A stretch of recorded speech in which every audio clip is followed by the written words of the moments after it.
নবীউল আম্বিয়া ইমামুল আম্বিয়া বানাইলেন শুরুতে, পাঠাইলেন শেষে। যেই নবী জাহান্নামের ভিতরে ঢুকবেন, ইমাম তিরমিজি বলতেছেন ওয়ামা বাকিয়া লি গাদাবি উম্মতিন ইয়া রাসূলুল্লাহ, জাহান্নামের আগুন ভোগ করার পরে মিসকালা শাইরাতুন মিনাল ঈমান, 1 সেন্টিমিটারের 33 কোটি ভাগের 1 ভাগ হলো 1 যাররা অ্যাটম। এই এক যাররা পরিমাণ যদি ঈমানের নূর থাকে, নবীজি তাদেরকে বেছে বেছে যখন আল্লাহর জান্নাতের মধ্যে ঢুকাইতে থাকবেন, জাহান্নামের আগুনকে যিনি জাল দিবেন খাজেন ফেরেশতা বলবেন আর তো বাকি রাখলেন না, সব উম্মতি তো আপনি নিয়ে গেলেন। তখন ওয়ামা বাকিয়া লি গাদাবি উম্মতিন, হে নবী আল্লাহর যে একটা গজব নাম আছে এটাও তো আপনার উম্মতের জন্য বাকি রাখলেন না।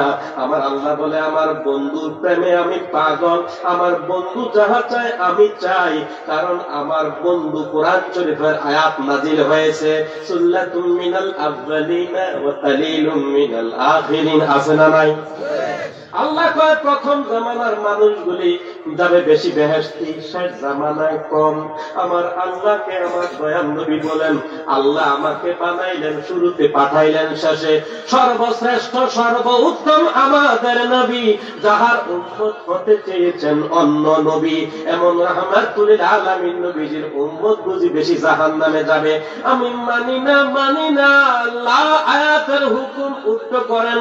আল্লাহ কোন নবী গো আপনার কথায় আমি খুশি। একই সূরার মধ্যে আমার আল্লাহ আবার জিবরাইল ইসলামকে পাঠিয়ে দিয়ে আয়াত নাযিল করে দেন সুল্লাতুম মিনাল আউয়ালিনা ওয়া সুল্লাতুম মিনাল আখিরিন। আর আল্লাহ ঘোষণা দেন ও নবী আপনি যেমনি খুশি এমনিতেই আমি আল্লাহ খুশি, বন্ধু যেমনি খুশি আমি আল্লাহ তেমনিতেই খুশি। প্রথম জামানার মানুষও বেশি বেহেশতি, আর শেষ জামানার মানুষও বেশি বেহেশতি। আল্লাহু আকবার।